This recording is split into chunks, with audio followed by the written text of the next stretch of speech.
This video was sponsored by Dragon City.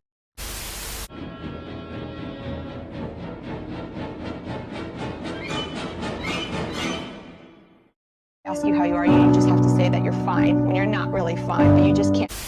Equality is a social construct. And the only reason I say that is because it seems like nature went out of its way to make certain animals everyone else's stress relief. Cheetahs get bodied by virtually every aspect of life. Seals get griefed by everything from seagulls to sea Thanos. And good God, don't let the otters get a hold of them. And it's possible no zebra has ever died of old age. But one of the most consistently disrespected animals on the planet can be found in the Amazon. But to understand just how badly this thing got nerfed, we gotta do a quick history lesson. Crocodiles are one of the oldest and most successful predators on the planet. And with a playbook up to 200 million years old, crocodilians have been terrorizing anything alive longer than Saturn's had rings. And because the whole impersonate a log and then bite a zebra's face off strategy is pretty effective, the crocodilian family hasn't really changed in the hundreds of millions of years they've been around. They were able to make the most out of a niche that really opened up when most of their competition got vaulted permanently. The only problem is, when you're that good for that long, eventually time will catch up to you. There's a hell of a slap from reality waiting for you when it does. Now there's two types of crocodilians, and the average person can name at least two. You got the crocodile and the alligator pretty easy. And there's a lesser known gharial, and the even less clouded false gharial. And then you have the subject of this video, the caiman.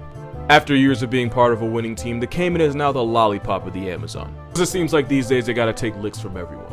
Unlike the Komodo dragon, which is the dominant apex predator of its neighborhood. Just being in the same area code as one is enough to raise the premium on your insurance, health, and life. Dragons are armor-plated, bench-pressing weapons of mass destruction, which also makes them the perfect fighting partner, which is why Dragon City is a free-to-play mobile game that lets you collect dragons and build your own army. All you gotta do is breed 2 dragons, hatch the eggs, and then just feed them to evolve. And then you just train them, and if you want to know how, I'm sure there's a movie about it. You can take them into battle with PvP fights, or you can square up in the arena against friends and other dragon masters. You can join alliances, interact with other dragon masters, and join exclusive events where you can earn special rewards.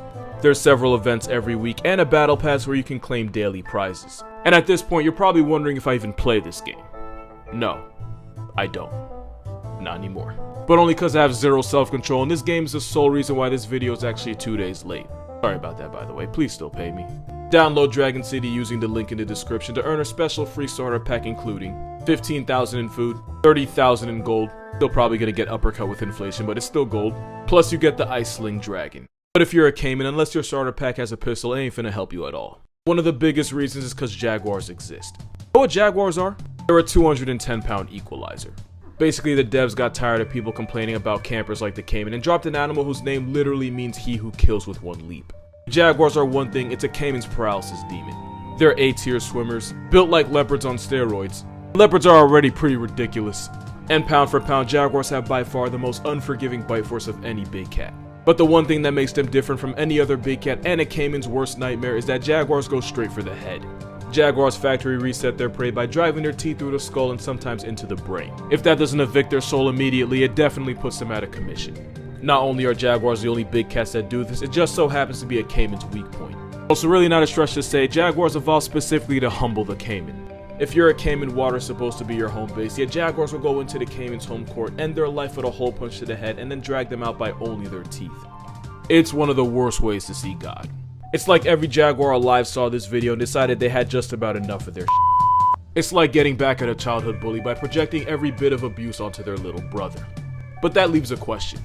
Would you rather get one shot into oblivion, or be sentenced to death by 1,000 paper cuts? If you pick the second, there's a gang of otters that might just change your mind. Giant river otters, one of the tankiest mustelid, growing up to 6 feet in length. Aquatic honey badgers, long enough to not have to lie on Tinder. They also live in groups of up to 20 individuals and are highly territorial. So much so that they'll attack anything that gets too close. Yes, I do mean anything. Just how the caiman can end up getting jumped, especially if there are otter pups nearby. River otters will surround the threatening reptile and assault it from all directions, especially with bites aimed directly to the head. There's a theme here. And since caiman are cold-blooded and run out of steam faster, especially out of water, these water wolverines only have to harass a discount crocodile into fatigue before they literally tear it apart. All that while making this sound.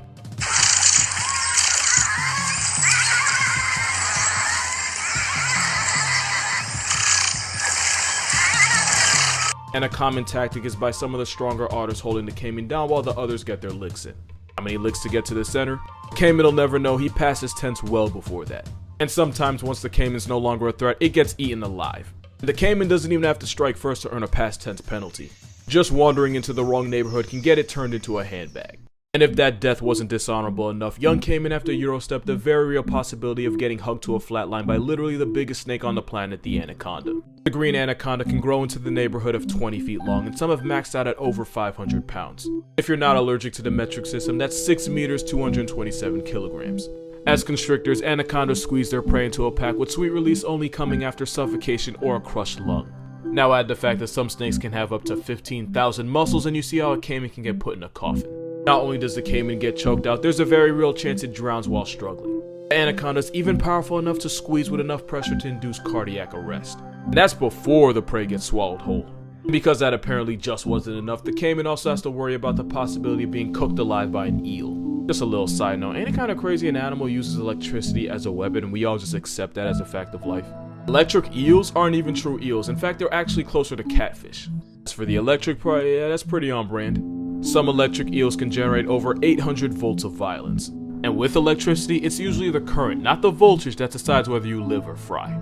Some electric eels can produce up to 0.83 amperes of current. And in experiments, eels were found to produce up to 8.5 times more electric current than what you would get from a police taser. Meaning if the ops throw an eel at your chest, you could be trending on Twitter as a hashtag before you even hit the ground. And that's how a cosplaying catfish can microwave a caiman. Those shocks are strong enough to force a caiman's heart into retirement. Alternatively, it can cause the muscles to spasm, which would immobilize the caiman.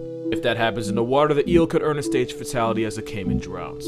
Crocodilians are known for being able to hold their breath for up to an hour, but if a caiman gets KO'd by an eel and its muscles are all out of order, then it's pretty much curtains for them. This has actually happened to some people. Eel-related obituaries are incredibly rare, but when they happen, the cause usually isn't electricity, but usually a result of the victim drowning in shallow water afterward. It's not even safe to go after one that's dead, because electric eels can ruin your quality of life 8 to 9 hours after they've already ended theirs. As rough as life can be for a caiman, it's only infinitely worse once they're first born. When they first come out the egg, baby caiman are just easy bodies for birds of prey like herons and raptors who will snap them up with zero hesitation. Opportunists like the wild pig or the cousin of the raccoon, the coati, will also snack on any unaccompanied minors they find. Even weasels and rats will turn unsupervised caiman eggs into free calories. Can you imagine that? Being born into a family that competed with dinosaurs only to get spawn sniped by a rodent? For an apex predator, the caiman doesn't seem to be safe from anything. Not even from other caiman. When times are rough, caiman have been known to friendly fire their own kind and eat smaller juvenile caiman. The black caiman will often specifically target the smaller spectacled caiman. And it's especially during dry season that young caiman are most likely to get caught up with a cannibal. But we do have to be fair. If the black caiman can survive the jihad that is its childhood, it can grow to weigh up to 1,000 pounds and some even max out at 2. Too big for a jaguar, too dangerous for a pack of otters, and too tanky for an anaconda to swallow. In fact, fully grown black caiman can potentially take out any of the 3. And at this point you would think the caiman can finally catch a break that isn't coming from its own skull. Well, no. Because in a cruel middle finger from fate, once a caiman becomes too big for those predators, it becomes a possible target for the worst predator of them all. Black caiman have been hunted by humans for their meat and for their leather. And on some occasions they've been hunted just for the sport. If you pay close attention to this video, you'll notice it actually wasn't the jaguar that clapped the caiman. It was poachers, and you can tell by the docked tail. And while the black caiman community has gotten a chance to recover in the last few decades, they still occasionally get robbed for their meat and skin by locals. Not only that, but thanks to habitat destruction and deforestation, the black caiman's hunting range has receded more than a middle-aged hairline. And without restitution or Rogaine, the more we continue to gentrify the caiman's home, the more news articles are going to be written of them trying to turn people into prey. Which only screws the caiman further, as people use the attacks to justify slaughtering them on sight. Basically, someone breaks into your house, you defend yourself, and then the police come in and knock down your entire family tree. The caiman is a definition of not being able to buy a W. When they're small or just small enough, they get griefed by the entire jungle's senses, sometimes by their own kind. When they finally grow big enough to have no natural predators, they then earn the attention of the worst one of all. Even butterflies take advantage of caiman. You will not find another apex predator that gets violated this flagrantly. Crocodiles gotta deal with hippos. Some alligators have to live in Florida. But almost anything with a heartbeat in South America has the ability to end a caiman's way of life at some point. And when they are finally granted access to the afterlife, it's usually only after paying a toll in degradation and desecration. Because at the end of the day, this might be a caiman, but he's not okay, man. And that's gonna do it for this video. Shorter one, but still a lot of fun to make. Again, I want to thank Dragon City for sponsoring this video. If you would like to sponsor this content as well as my Chick-fil-A addiction, yeah, it's not Wendy's anymore, it's Chick-fil-A now. My Patreon's gonna be in the description. And for more consistent content, make sure you go follow my Instagram and TikTok, both are also gonna be down below. Other than that, drink water, hug your mother, be glad you're not a caiman, and have a good one.